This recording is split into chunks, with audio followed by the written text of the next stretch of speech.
Sir बर्फबारी हो गई टूरिस्ट के लिए क्या मैसेज है? ये अल्लाह का करम है, रहमत बारान भेजा, हमारी मुश्किलों में कुछ कमी होगी। और सर टूरिस्ट के लिए क्या जो बर्फबारी कल हुई अल्लाह का शुक्र है। अल्लाह करे कि और बर्फबारी पड़े, बर्फ़ की ज़रूरत है, जितनी बर्फ़ पड़ेगी उतना हमें फ़ायदा है। आपको लगता है सर वंदे भारत में ट्रेन से फायदा हुआ है सर्दियों में? यहाँ बहुत ज़बरदस्त फ़ायदा है।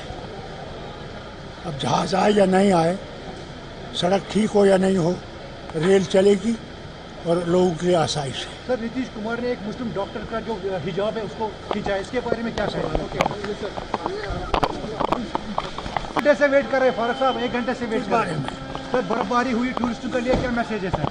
सर बर्फबारी हो गई टूरिस्ट के लिए क्या मैसेज है? ये अल्लाह का करम है, रहमत बारान भेजा, हमारी मुश्किलों में कुछ कमी होगी। और सर टूरिस्ट के लिए क्या जो बर्फबारी कल हुई अल्लाह का शुक्र है। अल्लाह करे कि और बर्फबारी पड़े, बर्फ़ की ज़रूरत है, जितनी बर्फ़ पड़ेगी उतना हमें फ़ायदा है। आपको लगता है सर वंदे भारत में ट्रेन से फायदा हुआ है सर्दियों में? यहाँ बहुत ज़बरदस्त फ़ायदा है। अब जहाज़ आए या नहीं आए, सड़क ठीक हो या नहीं हो, रेल चलेगी और लोगों के लिए आसाइश है। सर नीतीश कुमार ने एक मुस्लिम डॉक्टर का जो हिजाब है उसको खींचा है, इसके बारे में क्या कहेंगे?